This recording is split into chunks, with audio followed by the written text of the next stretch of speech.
Testing.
ladies and gentlemen, if you could start taking your seats, please.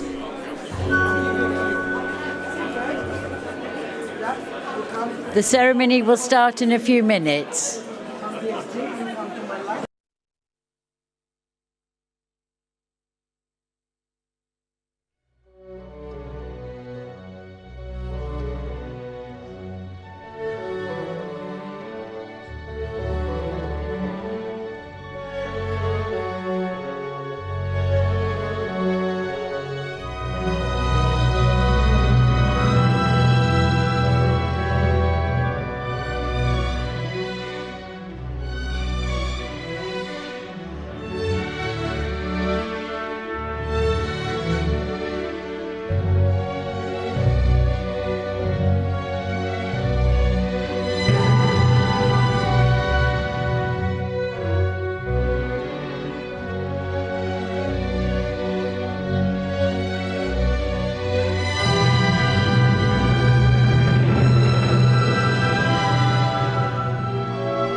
So, ladies and gentlemen, please take your seats.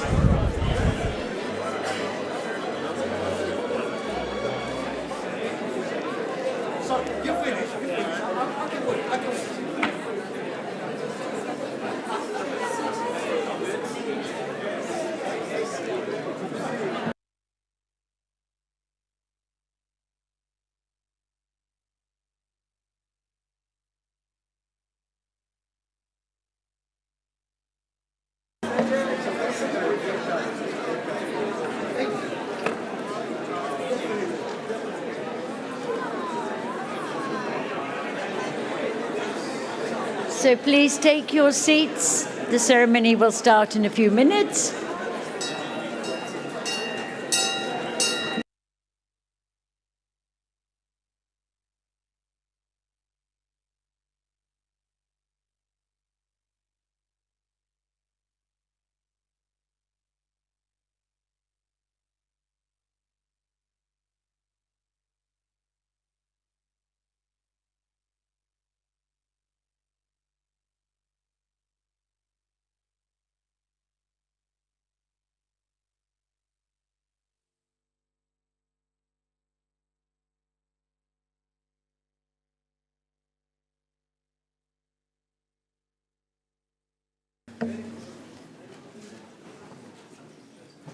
Just while everybody's taking their seats, could I please remind you to silence all your mobile devices? Oh, yeah.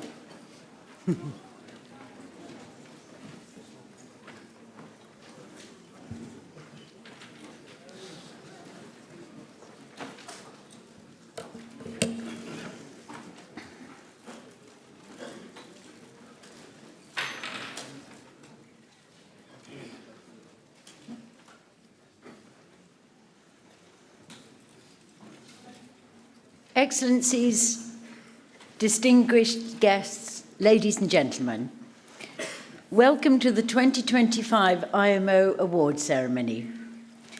Every year, IMO honours and recognises individuals who have contributed greatly to the objectives of the organisation through their dedicated work and through exceptional acts of bravery at sea. We also acknowledge deserving people in the maritime community through the awarding of special certificates of recognition and certificates of commendation. We extend our sincere appreciation to the panels of these awards for their careful evaluation of all the nominations and for recommending to the Council those individuals whose actions merit recognition. To open proceedings, it gives me great pleasure to hand the floor to the IMO Secretary-General, Mr. Arsenio Dominguez.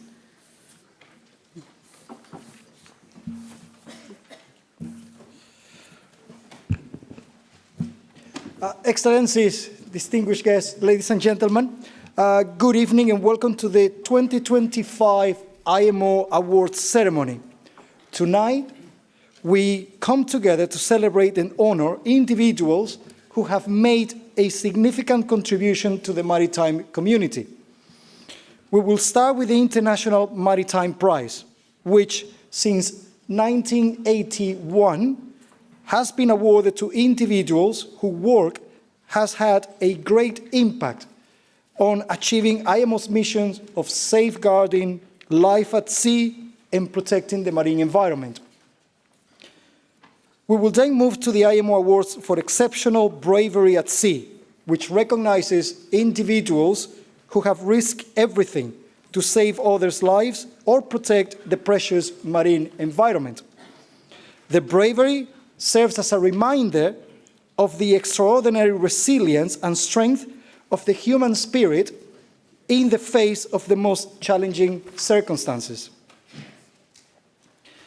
It is my great honor to introduce first the recipient of the 2024 International Maritime Prize, to maritime legal expert, Dr. Rosalie Bolkin. Dr. Bolkin is recognized worldwide for her outstanding contribution to international maritime law over a remarkable career spanning more than 5 decades. Currently serving as Secretary General of the Comité Maritime International, the world's oldest organization dedicated to unification of maritime law, Dr. Bolkin holds a historic place in the institution's 128th year history as the first female Secretary General appointed back in 2017. At IMO, she also broke new ground as the first woman to be appointed Director of the Legal Affairs and External Relations Divisions back in 1998, which actually coincided with the first year that I came to IMO. So I do remember you meeting back then. Throughout her career, Dr. Bolkin has combined legal mastery, diplomacy, and vision to strengthen the international maritime framework. During her tenure at IMO, she oversaw several landmark diplomatic conferences that led to the adoption of treaties that are helping to shape safety, security, and environmental integrity of global shipping. Her leadership has been marked not only by technical excellence, but also by a steadfast commitment to inclusion, ethics, and justice. Through her lifelong dedication and leadership, Dr. Bolkin has helped shape the international maritime legal order, advancing the principles of safety, security, and sustainability on which this vital sector depends. Dr. Bolkin has also made significant contributions to maritime education and governance worldwide.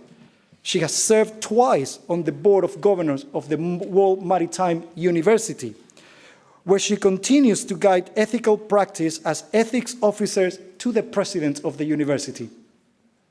She's also legal advisor to the International Oil Pollution Compensation Funds and a founding member of Seafarers' Rights International, advocating for the fair treatment of seafarers around the world. Her influence has resonated not just as strongly on the national stage within Australia. Earlier in her career, she held senior roles in the Attorney General's Department, represented Australia to IMO's Legal Committee, where she was elected Vice Chair in 1993, and later served on the board of the Australian Maritime Safety Authority.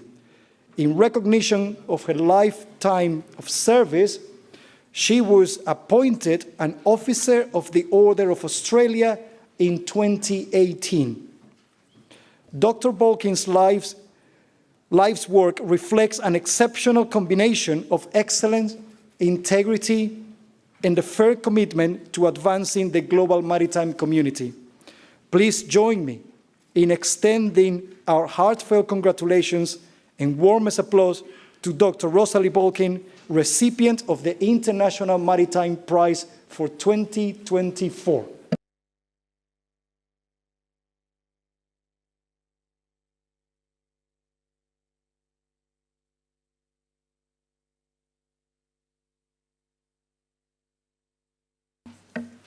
We thank the Government of Australia for nominating Dr. Balkin, and we're most honoured that she is here this evening. And I'd like to invite her to come forward to receive the 2024 International Maritime Prize.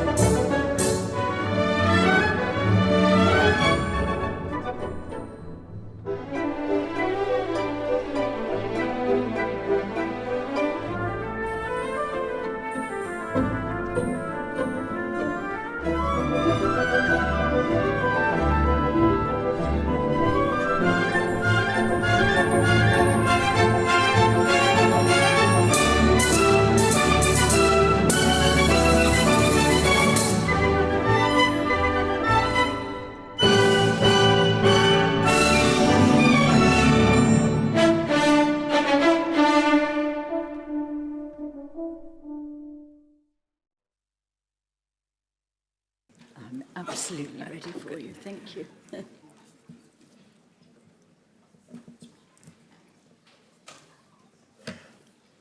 Secretary General, Excellencies, ladies and gentlemen, it is both an immense privilege and a pleasure to be here this evening with you to receive the IMO International Maritime Prize. A privilege because the prize is so coveted in the maritime world and awarded to so few. And a pleasure because when I started out as an international maritime lawyer too many years ago, I never imagined that one day I would become one of its recipients.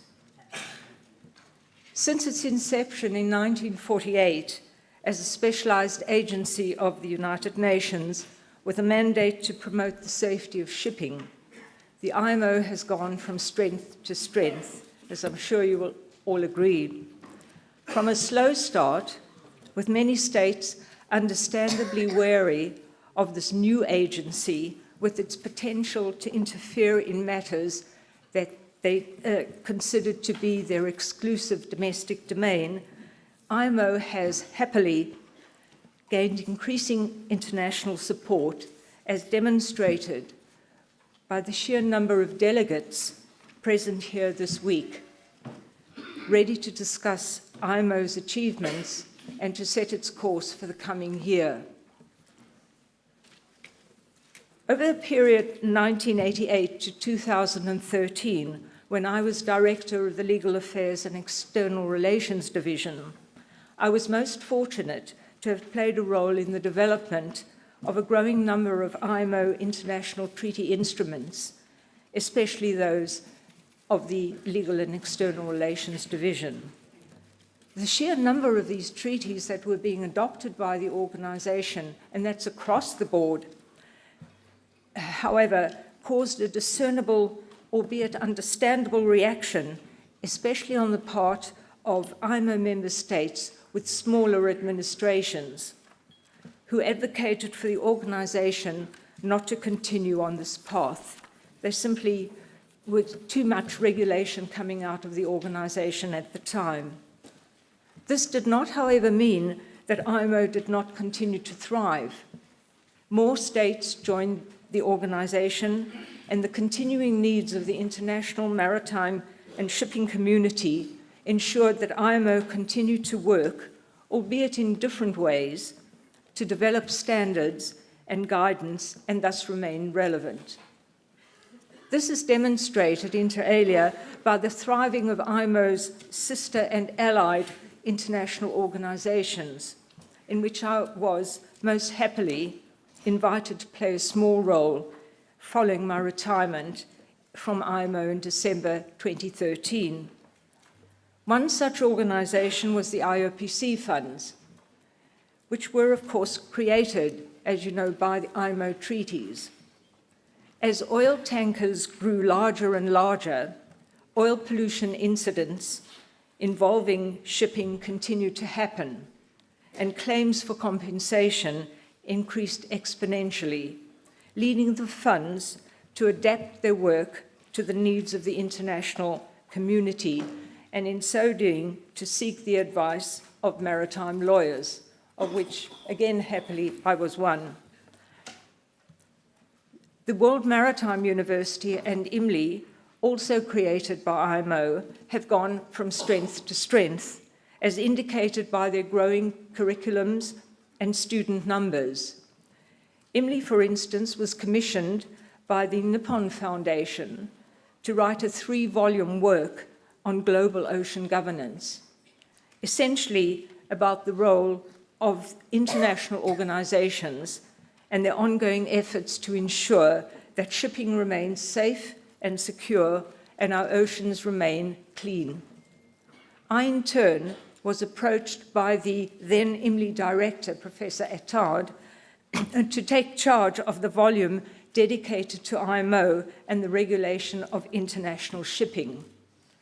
I'm happy to report that I had no difficulty at all in finding qualified individuals, both within and without IMO, to research and write up the 14 chapters that comprise the volume, which I'm told remains the highlight of the series. In 2018, I was approached to take over as Secretary General of the Comité Maritime International, as the Secretary General has just said, a role that I still play today. CMI is an NGO composed of maritime law associations from around the world, and its mission is to promote the unification of international maritime law, thereby ensuring that it has a continued relevance. Established 128 years ago, it played essentially the same role in the beginning as the Legal Committee does today and IMO does today. With the maritime law conventions it developed, adopted at diplomatic conferences convened by the King of Belgium. Today, the CMI supports the work of IMO, and its highly qualified lawyers, both academic and practicing, often provide the background research needed by the Legal Committee and other committees which form the foundation of IMO regulations. In recent years, CMI has also assisted the Maritime Safety Committee and the MSC and the MEPC in their work, including the development of mass regulations, which I'm sure you all know, and most recently in the field of decarbonization. In conclusion, may I say how very proud and lucky I feel to have been given the opportunity to participate in the work of IMO and its related organizations. I would also like to thank the Australian Maritime Safety Authority and the Australian government for believing in me by nominating me for the International Maritime Prize. And of course, I would like to thank the IMO Council for endorsing the nomination. It is indeed a wondrous thing to be so richly rewarded for doing the work I still love to do. Thank you, everyone.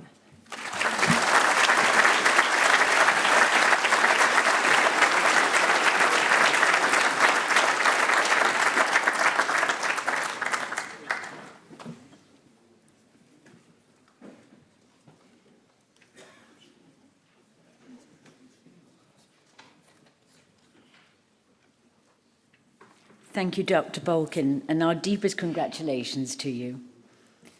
I now hand the floor again to the Secretary-General.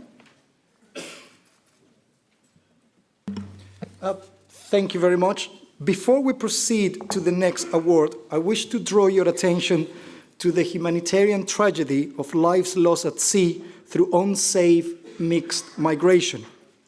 According to figures from the International Organization for Migration, some 5,000 people were reported dead or missing in 2025 to date, following dangerous sea journeys in the Mediterranean, Africa, Asia, Europe, and the Americas. Sadly, many individuals have put their lives in the hands of unscrupulous smugglers. However, we must recognize the tireless efforts of the Coast Guard, navies, search and rescue agencies, and merchant vessels in rescuing individuals in distress at sea. Their example reminds us that the sea, vast and unpredictable as it is, remains a place where solidarity endures, and where the spirit of international cooperation finds its truest expression. This year, IMO has issued 10 special certificates in recognition of the Assembly's commendations for the extraordinary courage, professionalism, and humanity demonstrated by the crews of merchant vessels engaged in the rescue of migrants at sea. Their names are now being displayed on the screen.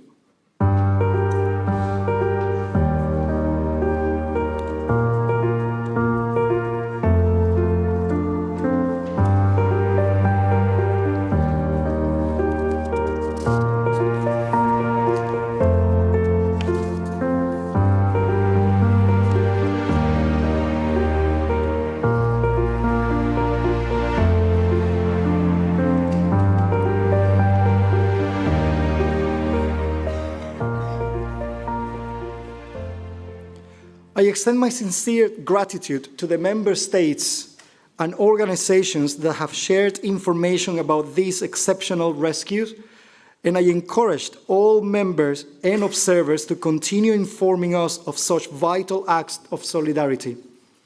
I also wish to take a moment to recognize the courage of the captain and the crew of the cargo vessel Galaxy Leader, who endured more than a year in captivity. Their ordeal serves as a stark reminder of the many seafarers who, through no fault of their own, had been held hostage or subject to prolonged detentions and grave danger at sea amid geopolitical tensions. We convey our deepest concerns and our unwavering solidarity with all those affected, and we reaffirm our collective resolve to engage with all states so that such tragic episodes do not recur, preserving the safety, dignity, and rights of all who work at sea. Let us take a moment to applaud all those whose courage continue to inspire us all. Thank you.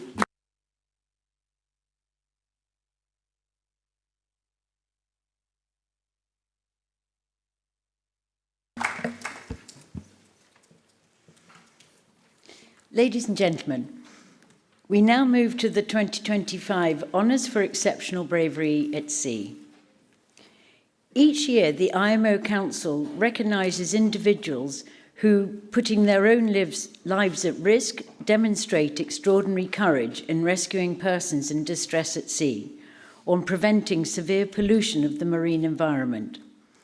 Such acts include exceptional skill and leadership aboard a vessel and the courage, precision, and coordination required for helicopter rescue operations in hazardous and unpredictable conditions.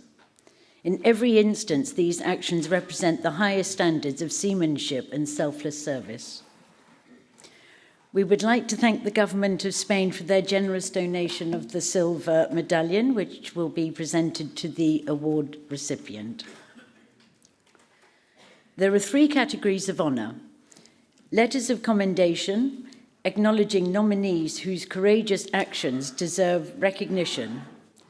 Next, the certificates of commendation, which will be presented to those that have demonstrated acts of extraordinary bravery. Finally, the award itself, which will go to the nominee judged to have performed the most outstanding act of bravery from those described. Ladies and gentlemen, this year, 18 letters of commendation have been sent to those nominees judged to deserve recognition for their courageous actions. And their names are now being displayed on the screens.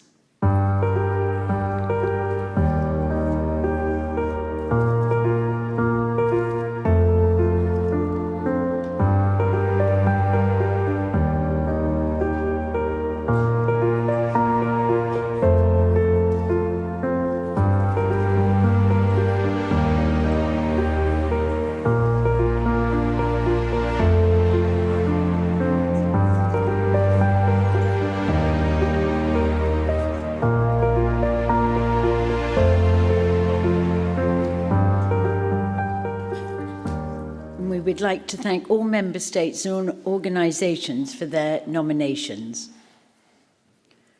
Ladies and gentlemen, 4 certificates of commendations have been awarded this year, and the first being awarded is to the captain and crew of the Rescue 901 helicopter of the 103 Squadron, Gander NL of the Royal Canadian Air Force, nominated by Canada for their courage, tenacity and technical skills displayed during the rescue of all the crew members of the 207-metre-long cargo vessel MSC Baltic 3, which had drifted and run aground along a rocky shoreline due to a powerful northwesterly winds.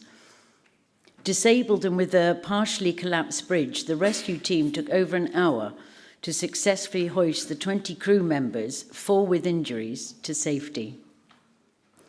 Although Captain Cox cannot be with us today, we are thrilled to have Major Pete Wright, Master Corporal Todd Osman, Warrant Officer Gregory Hudson, Master Corporal Gary Normore, and Master Corporal Alan Gogan here. And it gives me great pleasure to invite them to come forward to receive their certificate.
And we would like to thank the Government of Canada for nominating such commendable recipients.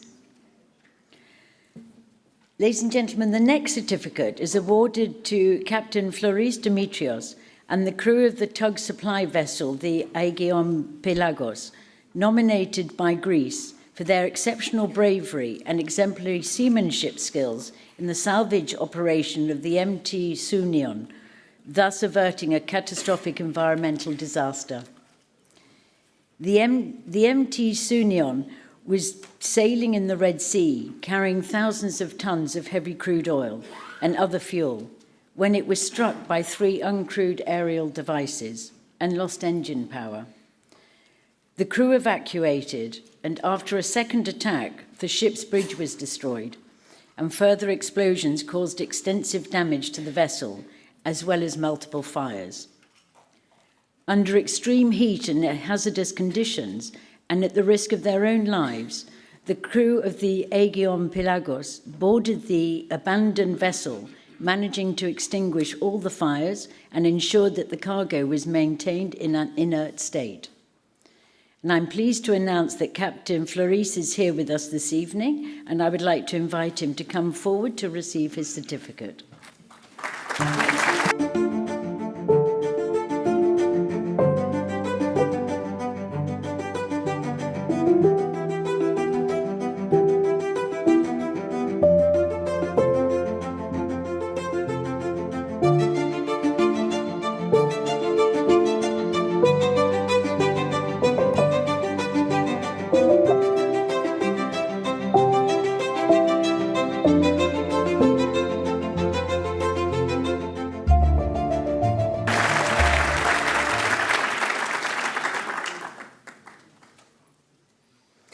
The third certificate is awarded to the members of the Special Rescue Team of the Japan Coast Guard, nominated by Japan for their extraordinary courage and determination during the rescue of the remaining survivors of the Japanese tugboat, the Shoei Maru.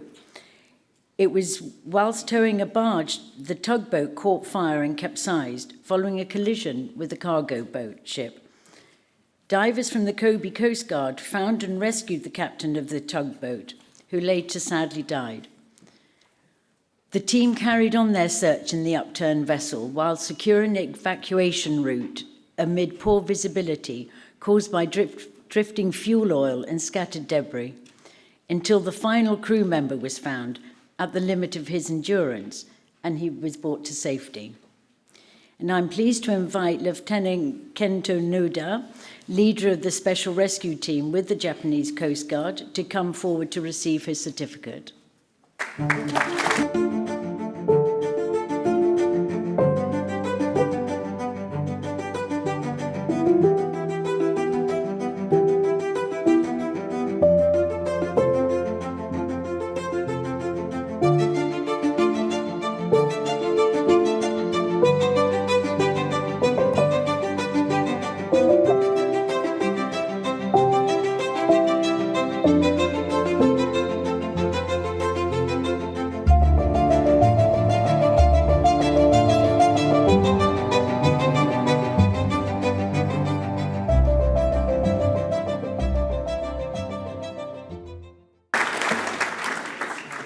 Thank you to the Government of Japan for nominating this exceptional Special Rescue Team. The fourth certificate for 2025 is awarded to Aviation Survival Technician Second Class, AST2, Michael Diglio, a Coast Guard rescue swimmer at the Coast Guard Air Station Clearwater of the United States Coast Guard, nominated by the United States, for his brave and decisive actions amidst torrential rain and near zero visibility caused by tropical storm Debbie, to rescue two seafarers stranded aboard the disabled sailing vessel Venture. Struggling against the surging seas, AST2 Diglio was forced to rely on the helicopter sensors instead of visual clues during the search. Under time pressure due to the limited fuel reserves, battling swirling currents, driving rain, and wind gusts exceeding 50 knots, Mr. Diglio saved the lives of both survivors. And I'm delighted to announce that Mr. Diglio is here with us, and I would like him to come forward to receive his certificate.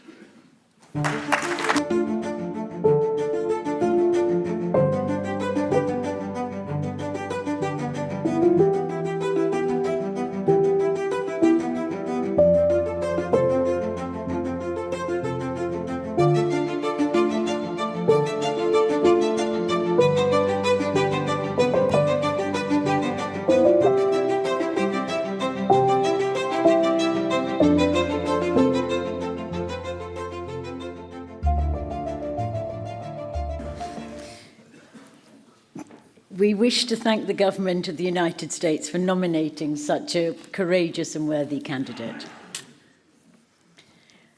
And now to the presentation of the 2025 IMO Award for Exceptional Bravery at Sea. Ladies and gentlemen, the IMO Council decided that the 2025 IMO Award for Exceptional Bravery at Sea should go to Mr. Lee Tae-young, an officer on board the fishing vessel, the Kum Song number 135, nominated by the International Transport Workers Federation, ITF, for the extraordinary leadership, courage and selflessness he displayed in rescuing, in rough seas, 12 of his fellow crew members. And we'll now watch a short video.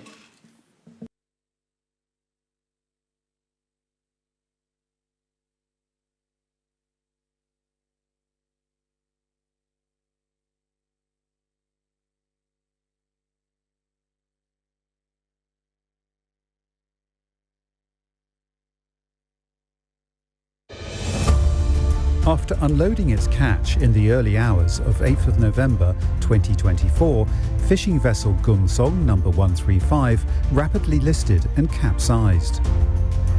Only the propeller remained above water.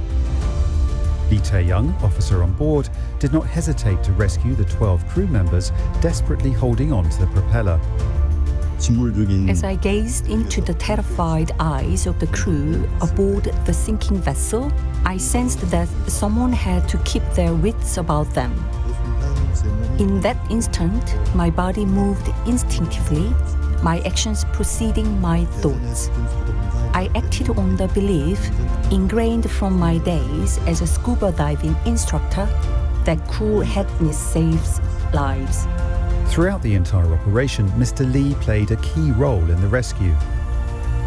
Through his selfless and decisive actions, he demonstrated exceptional bravery and determination. This award is not for my personal courage, but for all seafarers who work together to navigate the seas. The safety of seafarers is not an individual responsibility, but one that both ship owners and governments must share. I sincerely hope this award marks the beginning of that recognition. Thank you sincerely for giving me this award.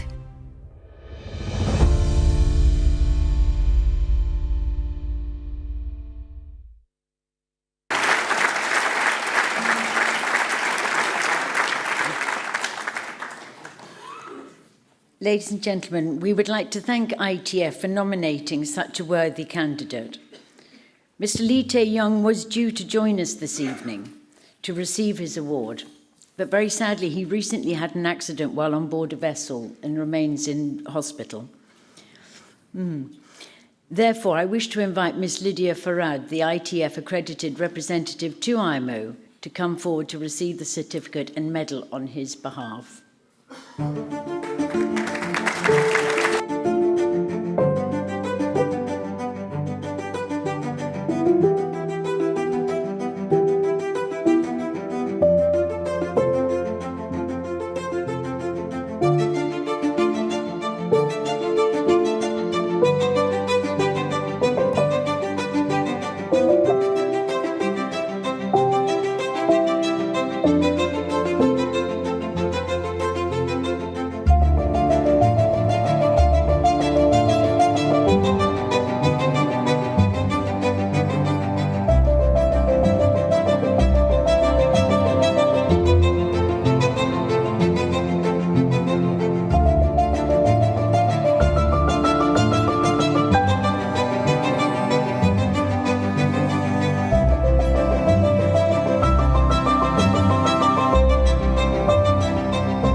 So it gives me great pleasure to invite Ms. Farad to say a few words.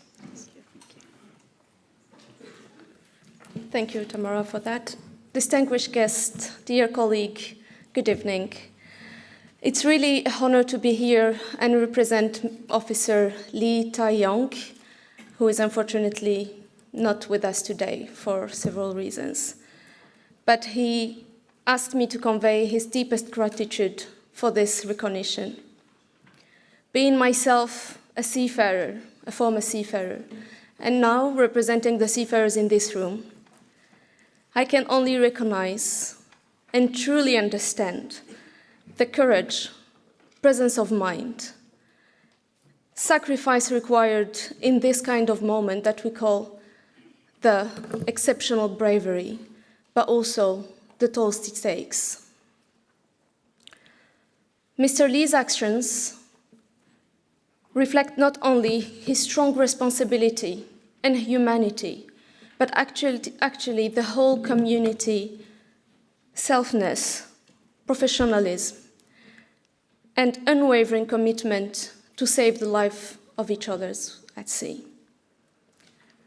On his behalf, I would like to thank the IMO, the Council, and the panel of judges. I think they are there. Yeah, the panel of judges for considering him for this award, and also everyone who supported him. This award actually reminds us that behind the scene, in this water, in the ocean, there are some heroes that are often unseen, yet they are the ones who are here for our everyday life. At the end, I will thank you again all, and I would say one more thing. I think Mr. Lee Tae-yong is a true inspiration for all seafarers, but also for all of us here. Thank you.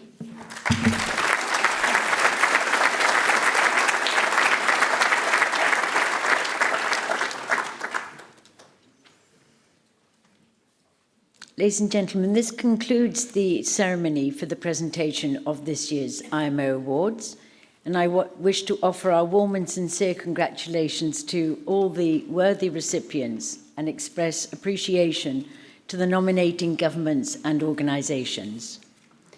I thank you for joining us here in the room or online this evening, and now invite you to the reception in honour of the awards recipients hosted by the Secretary-General in the Delegates' Lounge.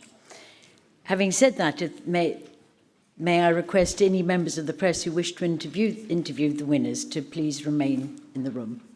Thank you.